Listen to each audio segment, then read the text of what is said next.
જય જવાન જય કિસાન જય જય શિક્ષિત યુવાન નારી શક્તિનો જય હો જય માં ગુજરાત। આજનો વિડીયો છે આપણો દ્વારકાધીશ ધાર્મિક સ્થળો ઉપરનો। અમે ઘણી વખત ગયા દ્વારકાધીશ, એવું નથી કે પહેલી વાર ગયા। દ્વારકાધીશના દર્શન કરવા માટે કોઈ લાઇનની સુવિધા વ્યવસ્થિત નથી। પહેલી વાત, ધક્કાધુક્કી બહુ જ છે। બીજા નંબરમાં દ્વારકાધીશની પ્રસાદ લેવામાં અમે 20 રૂપિયાની પ્રસાદ લેતા, 50 રૂપિયાની પ્રસાદ લેતા। એ પ્રસાદના અત્યારે 100 રૂપિયા થઈ ગયા, 50ની તો મળે જ નહીં। એટલે પહેલી વાત તો એ, એટલે દ્વારકાધીશની પ્રસાદમાં લૂંટ થઈ ગઈ। બીજી બાબત એ છે કે રહેવા માટે રૂમ તો અમે 500-500માં રૂમ રાખતા હતા, એ 5,000 રૂપિયામાં રૂમ થઈ ગઈ।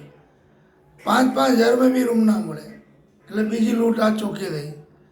ત્રીજી લૂંટ કે દ્વારકાધીશના જે રેલવે સ્ટેશન છે ત્યાંથી રિક્ષાવાળા 20-20 રૂપિયામાં લઈ જાય।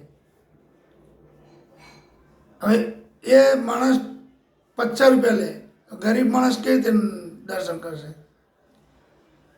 કોઈ જગ્યાએ ગરીબ માણસો દર્શન કરી જ ના શકે, દર્શન કરવા જઈ જ ના શકે, એવી પરિસ્થિતિ દ્વારકાધીશના ત્યાંની છે।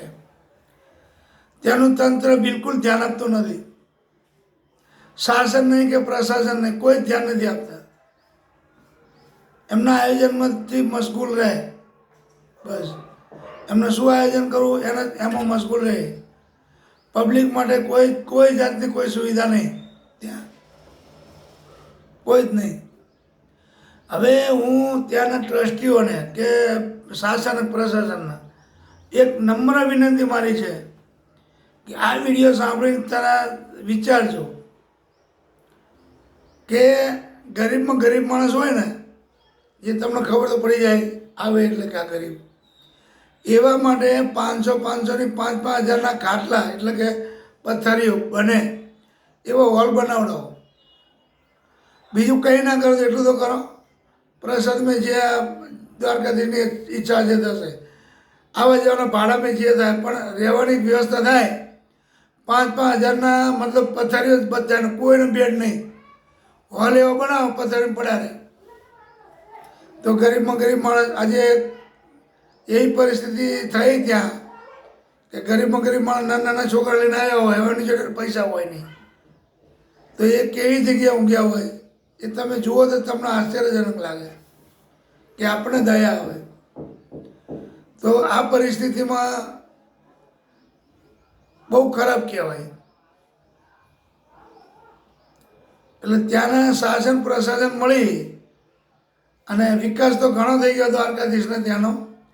ફક્ત એક આ હોલ બનાવવા જેવા છે, 1, 2, 3, 4 માળ એવા કરી નાખો કે ગરીબ માણસ આરામથી અહીંયા પડ્યા રહે।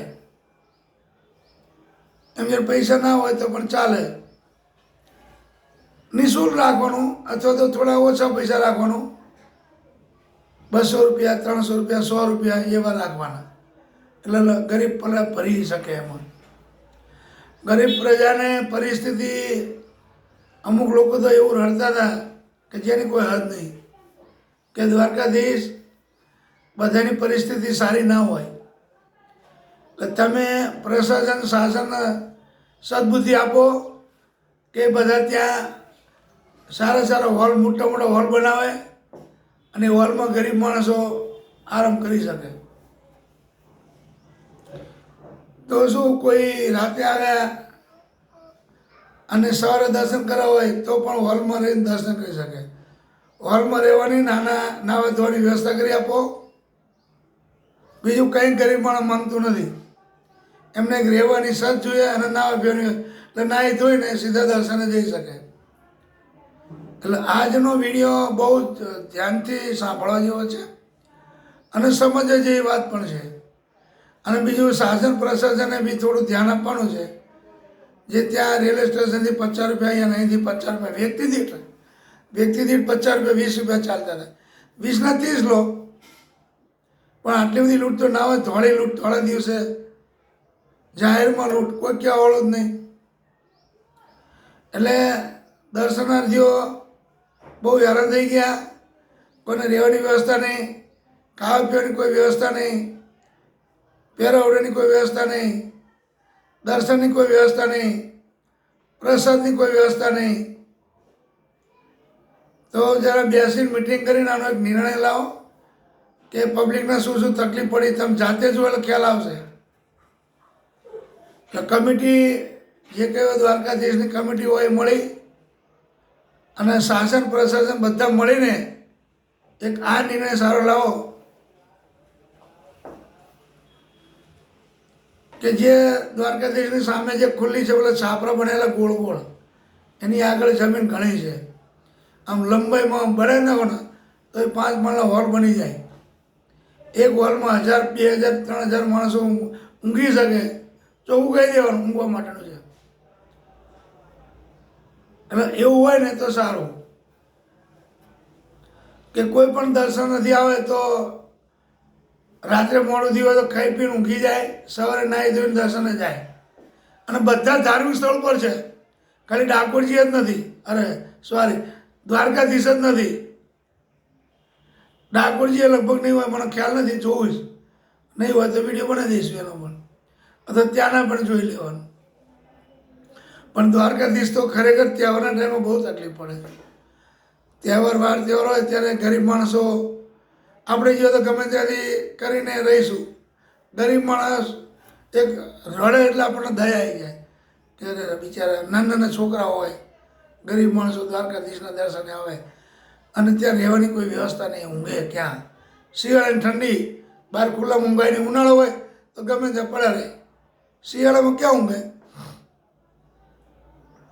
એટલે આ જરા કરવા જેવું છે. આટલું ધ્યાન આપો તંત્ર તો સારું છે. દ્વારકાધીશના જે કાંઈ માણસો હોય, કમિટી હોય, એ મળીને આટલું કરવા જેવું છે. પૈસા તો દ્વારકાધીશના આશીર્વાદથી બહુ જ આવે છે, પણ એનો ઉપયોગ કરો.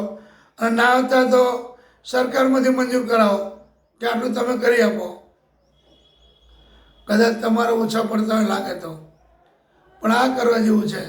તો આટલી વિનંતી અમારી સાંભળો અને દ્વારકાધીશમાં દર્શન કરવા જઈએ હવે પછી ગમે ત્યારે તો આ વ્યવસ્થા ચાલુ કરો એવી અમે માગણી કરીએ છીએ.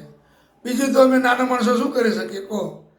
આ વિડીયોના માધ્યમથી સોશિયલ મીડિયા કે ઇલેક્ટ્રોનિક મીડિયા ધ્યાન આપે અને તમારા મગજમાં બી ઉતરે અને સાંભળો અને વ્યવસ્થા કરી આપો એવી અમે દ્વારકાધીશને ધામમાં આવીએ તો જરા સારું લાગે. બોલો દ્વારકાધીશની જય.